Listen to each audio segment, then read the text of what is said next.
바이든의 실수가 미국을 위기에 빠뜨렸다. 조지 W. 부시 전 미국 대통령. 바이든 행정부 결정 비판. 한국 건드리면 미국 경제 무너질 것.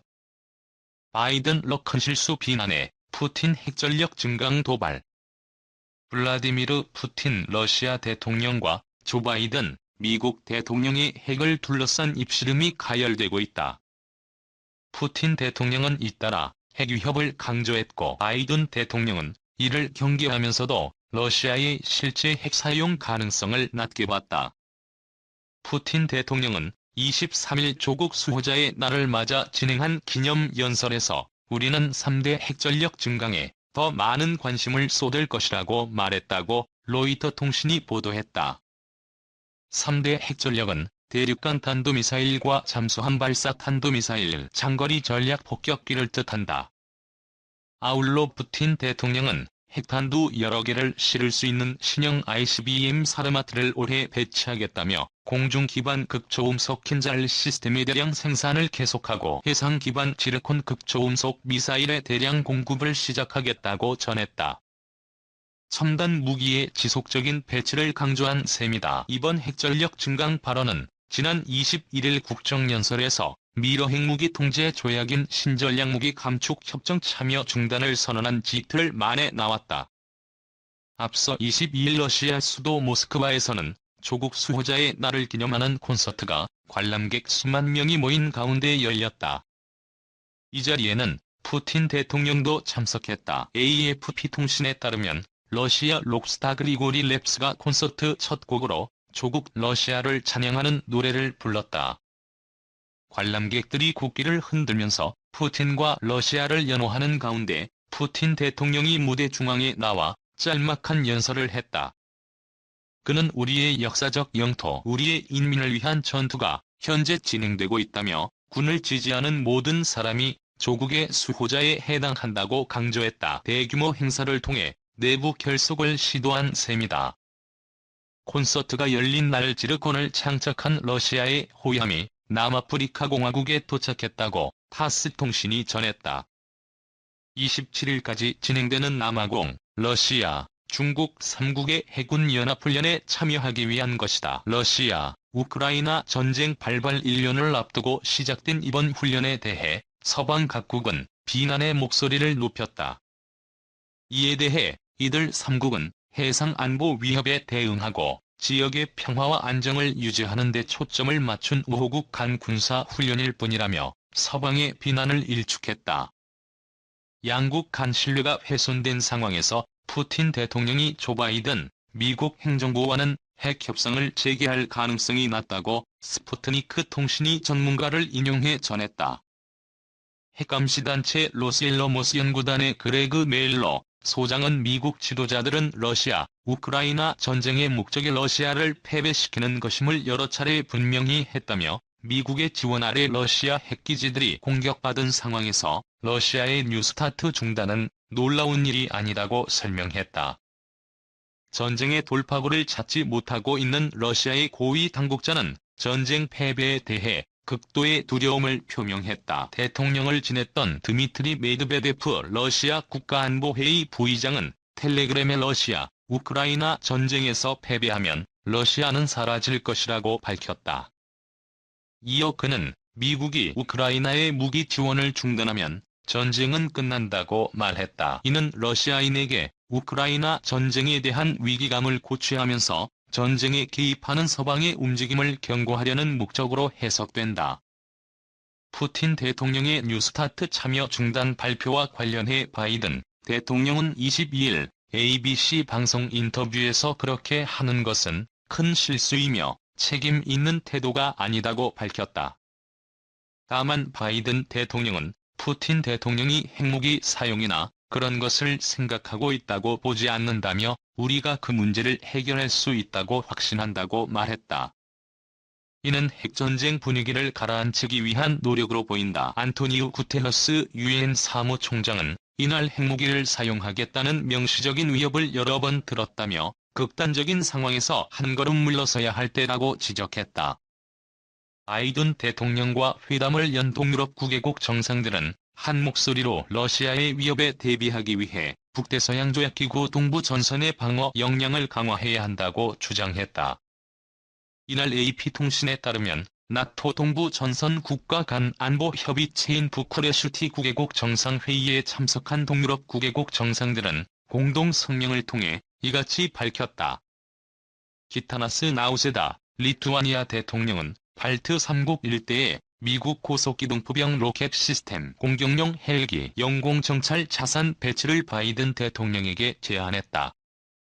바이든 대통령은 B9는 우리 집단 방위 시스템의 최전방이라며 동맹국이 함께 할 수 있는 다음 행보에 관해 논의하겠다고 말했다. 바이든 중-미 주권 위협하면 우리는 행동할 것 언급은 없어. 조 바이든 미국 대통령은 7일 중국을 향해 만약 중국이 우리의 주권을 위협한다면 우리는 우리나라를 수호하기 위해 행동할 것이고 우리는 했다고 밝혔다. 바이든 대통령은 이날 워싱턴 DC 미 의사당에서 열린 상하원 합동회의에서 취임 이후 두 번째 국정연설을 통해 저는 중국이 미국의 이익을 증진하고 세계의 혜택을 줄 수 있는 곳에서 중국과 협력할 것을 약속한다. 그러나 실수하지 마시라며 이렇게 말했다. 바이든 대통령이 연설에서 중국의 주권 위협 행위에 대해 구체적으로 언급하지 않았지만 최근 불거진 중국의 정찰 풍선 사태를 겨냥한 발언으로 해석된다. 바이든 대통령은 제가 취임하기 전에는 중국이 어떻게 힘을 키우고 미국이 세계에서 몰락하고 있는지에 대한 얘기였다면서 더는 안 된다.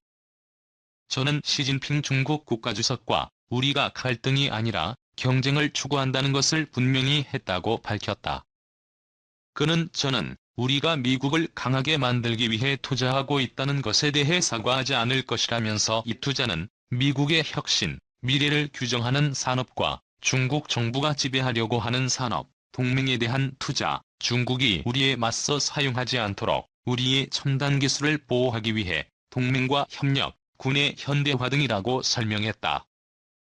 그는 오늘 우리는 중국이나 세계 어느 누구와도 경쟁할 수 있는 가장 강력한 위치에 있다고 했다.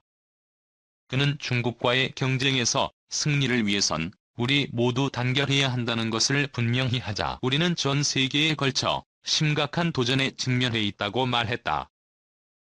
바이든 대통령은 또 러시아의 우크라이나 침공이 미국과 세계에 대한 시험이었다며 우리는 함께 미국이 항상 최선을 다해 하는 일을 했다. 우리가 이끌었다. 우리는 북대서양조약기구를 통합하고 글로벌 연합을 구축했다. 우리는 푸틴의 침략에 맞섰다고 밝혔다. 그는 우리는 우크라이나 국민들과 함께 서 있었다면서 현장에 참석한 주미 우크라이나 대사를 향해 미국은 우크라이나에 대한 지지에 단결돼 있다. 우리는 시간이 얼마나 걸리더라도 당신과 함께 할 것이라고 말했다. 아울러 바이든 대통령은 지난 2년 동안 민주주의는 더 약해진 게 아니라 더 강해졌다. 독재국가들은 더 강해진 게 아니라 더 약해졌다면서 태평양의 파트너들과 대서양의 파트너 사이에 다리가 형성되고 있다고 밝혔다. 그는 미국은 세계를 재결집하고 있다. 동맹은 강화되고 있고 더 큰 비용을 지출하고 있으며 더 많은 일을 하고 있다고 했다. 그는 특히 미국을 상대로 내기를 하는 사람들은 그들이 얼마나 잘못됐는지를 배우고 있다면서 미국을 상대로 베팅을 하는 것은 결코 좋은 베팅이 아니다라고 경고했다. 바이든 대통령은 올해 연설에서도 북한 문제에 대해 직접 언급하지 않았다. 지난해 우크라이나 지원에 나선 동맹들을 거론하는 과정에서 한국을 한 차례 언급했던 것과 달리 올해는 한국에 대해서도 거론하지 않았다. 바이든 2년간 국정 성과 북악주력 공화 IRA 폐지 시도 겨냥 거부할 것. 바이든 대통령은 임기 후반기 첫 국정연설인 만큼 지난 2년의 국정운영 성과를 강조하고 향후 국정운영 구상에 대해 소개하는 데 연설 대부분을 할애했다. 바이든 대통령은 2년간 국정운영 성과로 신종 코로나 바이러스 감염증 극복, 50년 만에 최저 실업률과 인플레이션 완화 등 경제 성과, 초당적인 반도체 과학법을 통한 기업들의 투자, 인프라법을 통한 대대적인 인프라 투자, 인플레이션 감축법을 통한 처방약가 인하 및 기후변화 대응 등을 꼽았다. 그는 특히 IRA와 관련해 IRA는 기후 위기에 대처하기 위한 가장 중요한 투자라며 공공요금을 낮추고 미국의 일자리를 창출하며 세계를 청정 에너지의 미래로 이끈다고 강조했다. 그는 IRA를 통해 전국적으로 50만 개의 전기차 충전 시설을 건설하고 있고 가정에서 전기차나 에너지 효율이 높은 가전제품을 구입하는 데 대한 세액공제를 통해 연간 $1,000 이상을 절약하도록 돕고 있다고 말했다. 바이든 대통령은 공화당 내 일각에서 IRA 폐지론이 제기되는 데 대해 실수하지 마시라. 만약 여러분이 처방약 가격을 올리기 위해 무엇이든 시도한다면 저는 그것을 거부할 것이라고 거부권 행사 방침을 재확인했다. 바이든 조건 없는 연방정부 부채 한도 상향 촉구. 이와 함께 바이든 대통령은 공화당이 연방정부 부채 한도 상향과 관련해 선 정부 지출 삭감을 주장하고 있는 것과 관련해 조건 없이 부채 한도를 상향해야 한다고 거듭 촉구했다. 바이든 대통령은 취임 2년간 1조 7천억 달러 이상 연방정부 재정 적자를 줄였고 이는 미국 역사상 최대치 재정 적자 감소라고 강조했다. 그는 공화당 소속이었던 전임 도널드 트럼프 전 대통령을 겨냥 직전 행정부에서 미국의 적자는 4년 연속 증가했다며 이 같은 기록적인 적자 때문에 재전임자보다 4년간 국가부채를 더 많이 늘린 대통령은 없다고 비판했다. 그는 200년간 누적된 국가부채의 거의 25%가 전임 행정부에서 추가됐다. 이는 사실이라며 당시 의회는 그 부채에 대해 어떻게 대응했느냐. 그들은 전제 조건이나 위기 없이 3차례나 부채 한도를 상향했다. 미국의 경제적 재앙을 막기 위해 미국의 청구서를 지불했다고 말했다. 바이든 대통령은 그래서 오늘 밤 저는 이번 의회가 선례를 따를 것을 요청하고 있다. 미국의 완전한 믿음과 신용이 결코 의심받지 않도록 오늘 밤 여기서 약속하자고 했다. 바이든 대통령은 대신 재정적자 해소를 위해 대기업이 최저 15%의 법인세를 내도록 한 IRA 규정을 소개한 뒤 할 일이 더 있다면서 억만장자에 대한 최소한의 세금에 대한 제재안을 통과시켜달라. 어떤 억만장자도 학교 교사나 소방관보다 더 낮은 세율로 세금을 내서는 안 된다고 했다. 앞서 바이든 대통령은 지난해 연소득 $1,000만 이상의 사람들을 대상으로 최소 20%의 소득세를 신설하는 방안을 제안한 바 있다. 이와 함께 바이든 대통령은 우크라이나 전쟁 속에서도 대형 정유사들이 사상 최고의 수익을 올려 그 돈으로 자사주를 매일 최고 경영자와 주주들에게 혜택을 줬다며 이것이 제가 장기 투자를 장려하기 위해 기업의 자사주를 매입하는 것에 대한 세금을 4배로 올릴 것을 제안하는 이유라고 밝혔다. 바이든 초당적 협력 강조 메카시 향해 함께 일할 수 있길 고대. 그는 이날 초당적 협력을 강조하면서 의회의 협조를 당부하기도 했다. 지난해 11월 중간 선거로 미 하원은 현재 공화당이 다수당을 차지하고 있다. 그래서인지 바이든 대통령은 연설 서두를 공화당 소속인 케빈 메카시 하원 의장의 취임을 축하하는 것으로 시작했다. 그러면서 저는 의장님과 함께 일할 수 있길 고대한다고 말했다. 바이든 대통령은 국정연설 전과 후에 메카시 의장과 웃으며 악수를 나누기도 했다. 그는 제가 취임했을 때 대부분의 사람들은 초당적 협력이 불가능하다고 생각했다. 하지만 전 절대 믿지 않았다면서 우리는 진정한 진전을 이뤘다고 말했다. 그는 초당적 인프라법을 통한 인프라 투자를 거론하면서 반대표를 던졌지만 여전히 그들 지역구의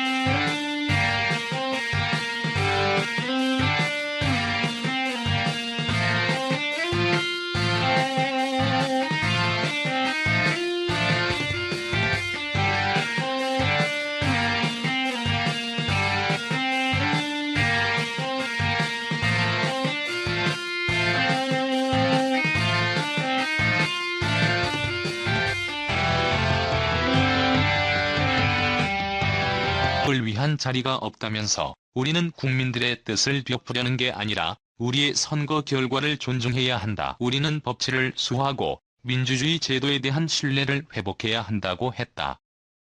재선 도전에 대한 직접 언급은 없어 더 해야 할 일이 있다. 수차 강조.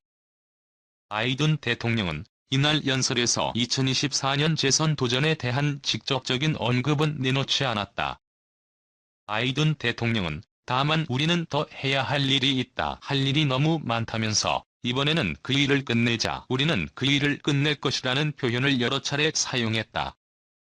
일각에선 바이든 대통령이 2년간의 성과를 부각하면서 앞으로 해야 할 일이 더 많이 있다는 논리로 자신의 재선 도전 의지를 강하게 내비친 게 아니냐는 해석도 나온다. 미 언론들은 바이든 대통령이 국정연설 이후 재선 캠프를 공식 출범시킬 것으로 전망하고 있다.